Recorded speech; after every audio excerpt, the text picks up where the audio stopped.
Hello all, welcome to Vennela super talks. నేను మీ రజిత. మా ఛానల్ని మొదటిసారిగా చూస్తున్న వాళ్ళైతే ఛానల్ని సబ్స్క్రైబ్ చేయండి, పక్కనే ఉన్న బెల్ ఐకాన్ని కూడా ప్రెస్ చేయండి. ఈరోజు వీడియోని అస్సలు స్కిప్ చేయకండి, చాలా టిప్స్ ఉన్నాయి. ఇంకెందుకు ఆలస్యం, టిప్స్లోకి వెళ్ళిపోదాం. మరి ముందుగా టిప్ 1 చూద్దాము. నెయ్యి తయారు చేసుకోవడం కోసం పాల మీద మీగడ తీస్తుంటాం కదా. పాలని కాచిన వెంటనే మీగడ తీస్తే ఎక్కువగా మీగడ రాదు. అదే పాలని 1 నుంచి 2 అవర్స్ వరకు ఫ్రీజర్లో పెట్టి బయటికి తీస్తే మీగడ బాగా అట్టుకట్టినట్టుగా వచ్చేస్తుందండి. ఈజీగా కూడా తీసేసుకోవచ్చు. ఎక్కువ క్వాంటిటీలో మీగడ మనకి కన్జ్యూమ్ అవుతుందన్నమాట. నెక్స్ట్ టిప్ 2 చూద్దామండి. వర్షాకాలంలో, చలికాలంలో ఇడ్లీ పిండి సరిగ్గా పొంగదు కదండి. సరిగ్గా పొంగకపోతే ఇడ్లీ కూడా అంత బాగా రాదు కదా. ఇడ్లీ పిండిలో పొంగడానికి బేకింగ్ సోడా యూజ్ చేస్తుంటాం కదా.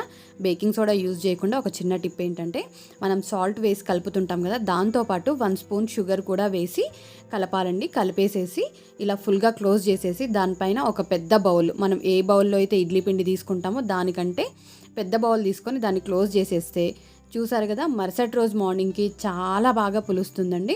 మంచి టేస్ట్ కూడా ఉంటాయన్నమాట. ఇడ్లీలు షుగర్ కలుపుతాం కదా, మంచి రుచిని కూడా ఇస్తుందన్నమాట. టిప్ 3 అండి. వర్షాకాలంలో, చలికాలంలో కాఫీ పౌడర్ కానీ లేదా హార్లిక్స్, బూస్ట్లు ఉంటాయి కదండి, అవి కొంచెం తడి తగిలినా, గాలి తగిలినా గడ్డగట్టేస్తుంది కదా. అలా కాకుండా ఉండాలంటే దాంట్లో ఒక 10-15 బియ్యపు గింజలు తీసుకొని వేసేసి కలిపేసేయాలండి. దాన్ని కలిపేసేసి క్లోజ్ చేసి పెట్టేస్తే అస్సలు దాంట్లో ఉండే తడంతా పీల్చేసుకొని గడ్డ కట్టకుండా ఉంటుంది. ఒకవేళ బియ్యపు గింజలు వద్దు అనుకుంటే డీప్ ఫ్రిడ్జ్లో పెట్టేసేయండి, అస్సలు గడ్డ కట్టదు. టిప్ 4 చూద్దామండి. వర్షాకాలంలో, చలికాలంలో పెరుగు అస్సలు తోడుకోదు కదండి. అలాగే మనం ఎప్పుడైనా తోడు వేయడం కూడా మర్చిపోతుంటాం కదా, కానీ తొందరగా పెరుగు తోడుకోవాలనుకుంటాం కదా. అలాంటప్పుడు ఈ ప్రాసెస్ ట్రై చేయండి. మనం రెగ్యులర్గా యూజ్ చేసే వేడి పాల కంటే కొంచెం ఎక్కువగా వేడి పాలు తీసుకోండి. దాంట్లో ఇలా కర్డ్ కొంచెం ఎక్కువగా వేసేసుకొని, మనం కాఫీ తెరలించుకోవడానికి పాలు యూజ్ చేస్తుంటాం కదా, అలా పాలని పెరుగు 2 బాగా మిక్స్ అయ్యేలాగా తెరలించుకోవాలండి. పెరుగు పాలల్లో చాలా బాగా మిక్స్ అయిపోతుంది దీనివల్ల. అలాగే దానిపైన వెంటనే మూత పెట్టేసేసి క్లోజ్ చేసి ఒక పెద్ద బౌల్, మనం ఏ పెరుగు కర్డ్ బౌల్ తీసుకుంటామో దానికంటే పెద్ద సైజ్ బౌల్ తీసుకొని కంప్లీట్గా క్లోజ్ చేసేసేయండి. చూసారు కదా, వితిన్ 2 అవర్స్లో ఈ పెరుగు తోడుకుందండి. ఇప్పుడు నేను చెప్పిన ప్రాసెస్లో చేసిన పెరిగే ఇది. చూసారు కదా ఎంత గడ్డగా వచ్చిందో. టిప్ 5 చూద్దామండి. పాలగిన్నె పాలైపోయిన తర్వాత తీసేసి సింక్లో వేస్తుంటాం కదా, అలా కాకుండా అదే పాలగిన్నెలో కొద్దిగా అడుగుకి కొంచెం పాలు ఉంచేసి చపాతీ పిండి దాంట్లో వేసేసుకొని మొత్తం నీట్గా కలిపేసుకోవాలండి.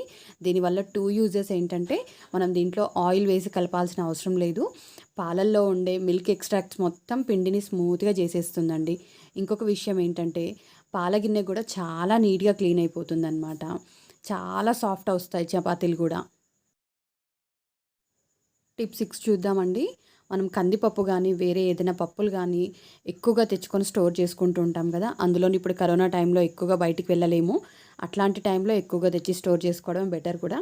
కానీ దానికి ఎక్కువగా పురుగు వస్తుందని మనకు ఒక భయం ఉంటుంది కదా. పురుగు రాకుండా ఉండడానికి మనం క్యాస్టర్ ఆయిల్ అంటుంటాం కదా, ఆముదం అన్నమాట తెలుగులో. క్యాస్టర్ ఆయిల్ని ఒక 2 స్పూన్స్ పప్పు మొత్తం స్ప్రెడ్ అయ్యేలాగా కలుపుకోవాలండి. దాన్ని పప్పు మొత్తం మిక్స్ అయ్యేలాగా బాగా హ్యాండ్స్తో మిక్స్ చేస్తూ కలుపుకోవాలండి. ఈ క్యాస్టర్ ఆయిల్ని 2 స్పూన్స్ అండి. నేను 10 kgsకి 2 స్పూన్స్ మాత్రమే వాడాను నేను ఇక్కడ. ఆ స్మెల్కి ఒక్క పురుగు కూడా రాదండి. పప్పు పూర్తిగా మిక్స్ అయ్యేలాగా కలుపుకోవాలండి. ఆ విషయం గుర్తుపెట్టుకోవాలి. క్యాస్టర్ ఆయిల్ వద్దు, మా దగ్గర లేదు అనుకున్నప్పుడు ఈ ప్రాసెస్ ట్రై చేయండి. దీనివల్ల 2 బెనిఫిట్స్ ఉంటాయండి. ఏంటంటే, ఈ పప్పు వేయించుకోవడం వల్ల టేస్ట్ బాగుంటుంది. అలాగే దీంట్లో ఉండే యాంటీ యాసిడ్స్ కూడా అన్నీ పోతాయంటండి. అలాగే ఇంకొకటి ఏంటంటే, పప్పు అస్సలు పురుగు రాదనమాట. పప్పుని రంగు మారకుండా వేయించుకొని చల్లారిన తర్వాత డబ్బాలో స్టోర్ చేసి పెట్టుకోవడమేనండి. అలాగే వీడియో చూసిన తర్వాత లైక్ చేయడం కూడా మర్చిపోవద్దు. కామెంట్ కూడా చేయండి మీకు ఈ వీడియో నచ్చినట్లయితే. టిప్ 8 అండి. ఉప్మా రవ్వలో చాలా అంటే చాలా తొందరగా పురుగు వచ్చేస్తుంది కదండి. ఇలా రాకుండా ఉండాలంటే ఉప్మా రవ్వని లైట్గా అండి కొంచెం గోల్డెన్ బ్రౌన్ వచ్చేంత వరకు వేయించుకోండి. దీనివల్ల 2 బెనిఫిట్స్ ఏంటంటే, మనం ఉప్మా చేసుకునేటప్పుడు మళ్ళీ వేయించే అవసరం ఉండదు, మనకి వర్క్ కూడా ఈజీగా అయిపోతుంది. అండ్ అలాగే అస్సలు పురుగు రాదనమాట. మనం 4-5 మంత్స్ వరకు ఈజీగా కంఫర్టబుల్గా వాడుకోవచ్చు. ఇది గోధుమ రవ్వని నేను ఆల్రెడీ 2 మంత్స్ బ్యాక్ వేయించి పెట్టుకున్న రవ్వ అండి. అది ఇప్పటివరకు కొంచెం కూడా పాడవలేదు. అండ్ టేస్ట్ కూడా చాలా బాగుంటుంది ఇలా వేయించుకొని ఉప్మా చేసుకుంటే. టిప్ 9 అండి. మసూర్ దాల్ అంటాం కదా, ఎర్రపప్పు, దాన్ని ఎలా స్టోర్ చేసుకోవాలో చూద్దాము. టిష్యూ పేపర్స్ తీసుకున్నానండి. మీ దగ్గర ఒకవేళ టిష్యూ పేపర్స్ లేకపోతే న్యూస్ పేపర్స్ అయినా ఓకే అండి. ఆ న్యూస్ పేపర్స్ పైన ఆముదం అండి, క్యాస్టర్ ఆయిల్ అంటాం కదా, దాన్ని తీసుకొని పేపర్స్ మొత్తం తడిసేలాగా అండి. అంటే మనం ఆయిల్ ఏదైనా పడితే తుడిస్తే మనకి పేపర్ మొత్తం నూనె అంటుతుంది చూసారా, అలా స్ప్రెడ్ అయ్యేలాగా చూసుకోవాలన్నమాట. కంప్లీట్గా ఆ ఆయిల్ మొత్తం దానిపైన అంటేలాగా చూసుకొని, చూస్తున్నారు కదా ఇక్కడ మొత్తం ఆయిల్ మొత్తం పేపర్స్కి అంటింది. దీన్ని ఇప్పుడు ఎలా స్టోర్ చేసుకోవాలో చూద్దాము. ఒక డబ్బా, స్టీల్ డబ్బా తీసేసుకొని దాని కింద మనం ఏదైతే ఆముదం అంటిన టిష్యూ పేపర్ ఉంది కదా, దాన్ని అడుగుకు వేసేసి పప్పు పైన వేసేసి స్టోర్ చేసుకోవడమేనండి. పప్పు మొత్తం పోసేసుకున్న తర్వాత దానిపైన ఆముదం అంటిన టిష్యూ పేపర్ ఉంది కదా, దాన్ని వేసేసి డబ్బా క్లోజ్ చేసి పెట్టేసుకోవడమేనండి. ఈ ఆముదం స్మెల్కి అస్సలు పురుగు పట్టదండి. ఇదే ప్రాసెస్లోనే పెసరపప్పు, శనగపప్పు కూడా స్టోర్ చేసుకోవడం అండి. ఈ ఆముదం అంటిన టిష్యూ పేపర్ని అడుగుకు వేసేసి పైనుంచి పప్పు వేసేసి స్టోర్ చేసి పెట్టుకోవడమేనండి. పైనుంచి ఇంకొక టిష్యూ పేపర్, ఆముదం అంటిన టిష్యూ పేపర్ ఉంది కదా, దాన్ని వేసేసి స్టోర్ చేసి పెట్టుకోవడమే. ఈ ఆముదం వల్ల అసలు పురుగు రాదు. అలాగే మనం ఆముదం తిన్నా కూడా మన ఆరోగ్యానికి చాలా మంచిదండి. ఇలా స్టోర్ చేసి పెట్టుకుంటే 6-7 మంత్స్ వరకు అస్సలు పురుగు అంటూ రాదండి. అపార్ట్మెంట్స్లో ఉండే వాళ్ళకి, వర్కింగ్ ఉమెన్కి ఈ టిప్స్ చాలా బాగా వర్క్ అవుతాయండి. టిప్ 10 చూద్దామండి. ఇడ్లీ రవ్వ స్టోర్ చేసుకోవడం అండి. ఇడ్లీ రవ్వను వేయించుకోలేము, అలాగని చెప్పేసి ఆముదం లాంటివి కూడా వేసి స్టోర్ చేసి పెట్టుకోలేము కదా. అలాంటప్పుడు బగారా ఆకు అంటుంటాం కదా, బే లీఫ్, దీన్ని ఒక 2 లీవ్స్ కట్ చేసేసుకొని వేసేసుకోవాలండి. అలాగే కేజీకి 1 స్పూన్, గుర్తుపెట్టుకోండి, ఓన్లీ కేజీకి 1 స్పూన్ మాత్రమే సాల్ట్ వేసేసి బాగా కలుపుకోవాలండి. దీంట్లో వాడిన బగారా ఆకు ఉప్పు పురుగు రానివ్వదండి, అలాగే ఫ్రెష్గా కూడా ఉంచుతుందన్నమాట. టిప్ 11 చూద్దామండి. మినపప్పు స్టోర్ చేసుకోవడం ఎలాగో. దీంట్లో కేజీకి 2 స్పూన్ల నుంచి 3 స్పూన్ల వరకు సాల్ట్ తీసుకోవాలండి. సాల్ట్ ఎక్కువ వేసుకున్నా కూడా ఏం ప్రాబ్లం ఏం లేదండి. మనం కడిగి వాష్ చేసుకున్న తర్వాతనే వాడుకుంటాం కదా మినపప్పు. అలాగే ఇందులో 2 స్పూన్ల వరకు ఇంగువ అండి.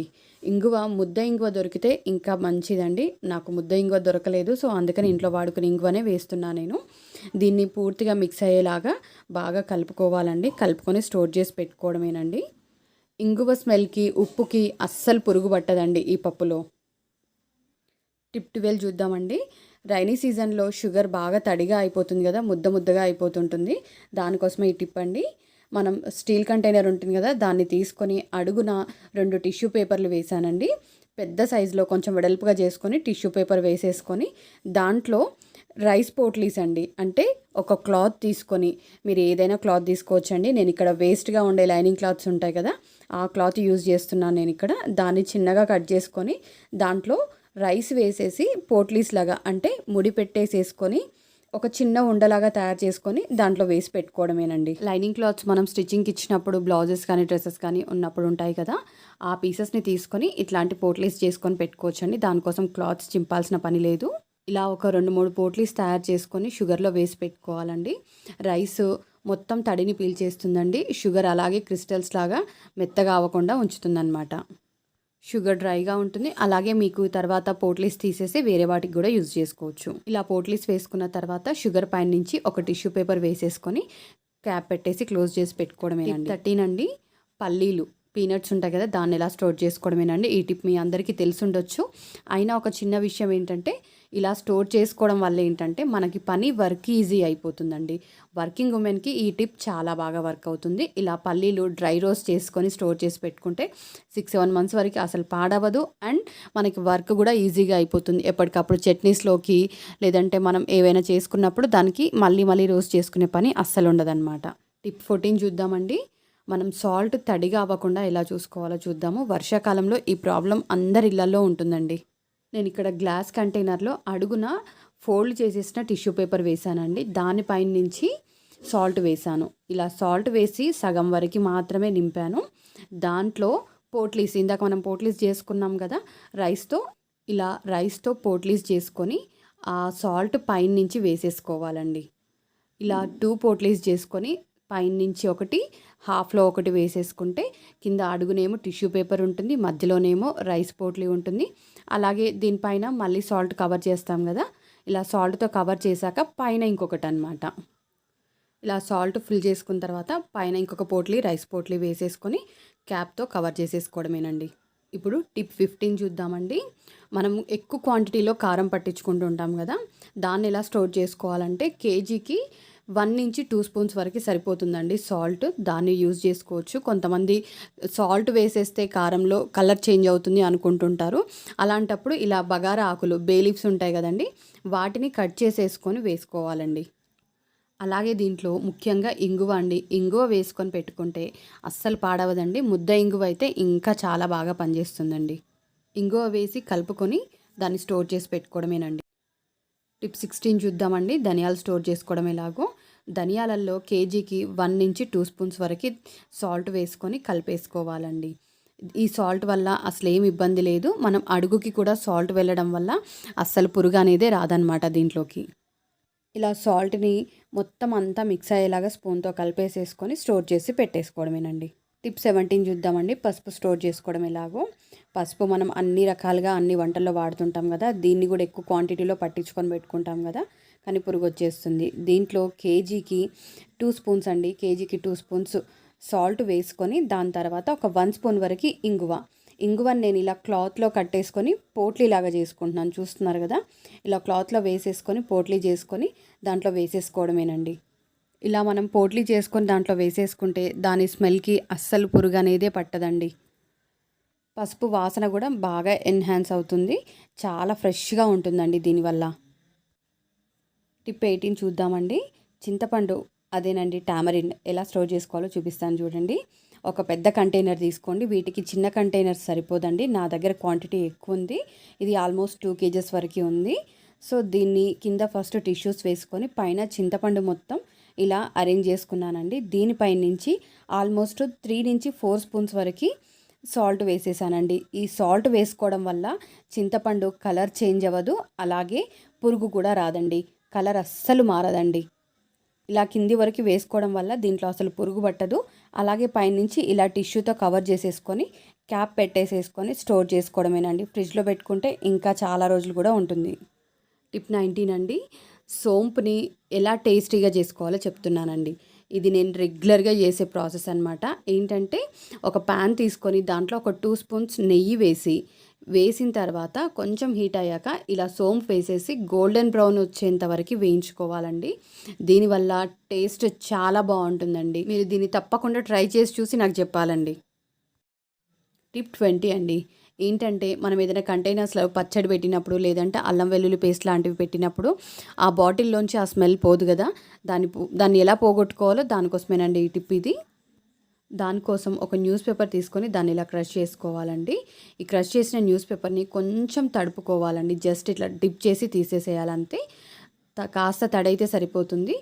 దాన్ని తీసేసుకొని మనం ఏ కంటైనర్ అయితే ఆ కంటైనర్, గ్లాస్ కంటైనర్లో వేసుకోవాలనుకున్నాం కదా, దీన్ని ఇలా వేసేసుకొని 1 డే వరకు క్లోజ్ చేసి పెట్టేసుకోవాలండి. స్మెల్ని మొత్తం అబ్జర్వ్ చేసేస్తుందండి. దాంట్లో నుంచి స్మెల్ అస్సలు రాదు, ఈజీగా పోతుందన్నమాట. నెక్స్ట్ డే రెగ్యులర్ వాష్ చేసేసుకొని మనం వాడేసుకోవచ్చు. ఇప్పుడు టిప్ 21 అండి. మన ఫ్రిడ్జ్లో ఏవైనా మిల్క్ సాలిడ్స్ కానీ, లేదంటే ఏవైనా కూరగాయలు కానీ చెడిపోయినప్పుడు ఒక టైప్ ఆఫ్ స్మెల్ వస్తుంది కదా, దాన్ని ఎలా పోగొట్టుకోవాలో చూద్దామండి. ఒక బౌల్ తీసుకోవాలి. దాంట్లో పట్టేలాగా ఒక న్యూస్ పేపర్ని తీసుకొని దాంట్లో బేకింగ్ సోడా అండి, నేను కొంచెం అందాజుతో వేస్తున్నాను నేను. అంటే ఆల్మోస్ట్ ఒక 2 స్పూన్స్ వరకు బేకింగ్ సోడా తీసుకున్నాను నేను. దాంట్లో ఒక 2-3 డ్రాప్స్ విమ్ లిక్విడ్, దాన్ని మొత్తం కలుపుకోవాలండి. Baking soda, Vim liquid 2 mix అయ్యేలాగా ఇలా కలిపేసేసుకొని ఆ పేపర్లో చుట్టేసేసేయాలండి. ఈ పేపర్ని ఇలా ప్యాక్ లాగా కట్టేసుకోవాలండి. కట్టేసేసుకొని దానిపైన కొద్దిగా వాటర్తో స్ప్రింకిల్ చేసుకోవాలండి. ఎక్కువ తడి కాదు, జస్ట్ పేపర్ తడి అయితే సరిపోతుందండి. దీన్ని తీసుకొని వెళ్ళి డైరెక్ట్ ఫ్రిడ్జ్లో పెట్టేసుకోవడమేనండి. 1 మంత్ వరకు దీన్ని మళ్ళీ అలాగే ఉంచేసుకోవచ్చు. ఏం తీయాల్సిన అవసరం ఏమి ఉండదు. బేకింగ్ సోడా అండ్ ఈ న్యూస్ పేపర్ స్మెల్ని మొత్తం అబ్జార్బ్ చేసేస్తుందండి. 1 మంత్కి ఒకసారి ఇలా పేపర్ని రీప్లేస్ చేసుకొని పెట్టుకుంటే సరిపోతుందండి. ఈ టిప్స్ అన్నీ మీకు బాగా నచ్చాయని అనుకుంటున్నాను. Thank you for watching our video. Vennela super talks. నేను మీ రజిత.